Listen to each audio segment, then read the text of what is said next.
राजस्थान की अरावली पर्वतमाला supreme court के द्वारा दी गई नई परिभाषा के बाद लगातार चर्चा का विषय बनी हुई है। यह क्यों चर्चा में, उससे पहले यह जान लो कि इसकी महत्ता और विशेषता क्या है। अरावली का विस्तार गुजरात से दिल्ली तक है, जिसमें से इसका 80% हिस्सा राजस्थान में है और यह राजस्थान के बिल्कुल बीच में सीना तान के खड़ी है। यह विश्व में सबसे प्राचीन वलित पर्वतमाला मानी जाती है, जिसकी तुलना अमेरिका के अल्पेशियन पर्वतमाला से की जाती है। इसे राजस्थान की जीवन रेखा के नाम से जानते हैं। राजस्थान का गौरव कहते हैं इसे।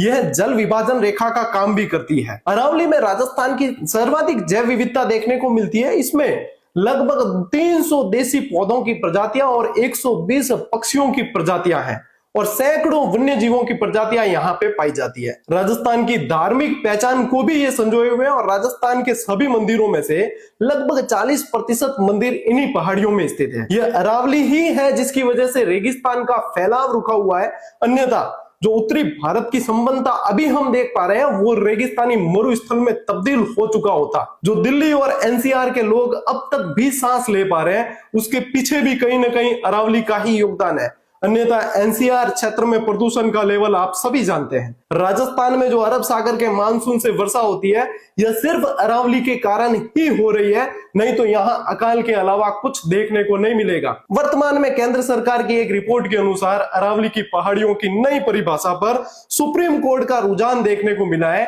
कि इसकी 100 मीटर से ऊंची पहाड़ियों को ही पहाड़ी माना जाएगा, बाकी भूभाग को सामान्य भूभाग मानते हुए खनन योग्य समझा जाएगा। इस परिभाषा से अरावली की 90% पहाड़ियों पर खतरा मंडरा चुका है और यह जल्द ही खनन माफियाओं की चांदी बनने का जरिया बन जाएगी। सरकार हमसे हमारा जीवन मान ले तो फिर भी चल जाएगा, लेकिन इन्होंने तो हमारा गुरूर ही मांग लिया, जो बिल्कुल स्वीकार्य नहीं है। अगर विकास की परिभाषा अरावली को काटकर ही साबित होती है तो नहीं चाहिए ऐसा विकास। बस हमसे हमारा घर न छीना जाए, हमसे हमारी संस्कृति न छीनी जाए, अन्यथा याद रहे यह वही राजस्थान की वीर भूमि है जिसने पेड़ों को बचाने के लिए अपने प्राणों का बलिदान तक दिया हुआ है। एक आंदोलन 1730 में माता अमृता देवी बिश्नोई के नेतृत्व में हुआ था और एक आंदोलन अब निकट भविष्य में नजर आ रहा है। सरकार अपनी इस रिपोर्ट पर पुनः विचार करे, इसमें बदलाव करे, अन्यथा हर राजस्थानी का विरोध झेलने के लिए तैयार रहना पड़ेगा। हम सब बातें स्वीकार कर लेंगे, लेकिन हमारी संस्कृति और हमारी पहचान से यह खिलवाड़ कभी स्वीकार नहीं किया जाएगा।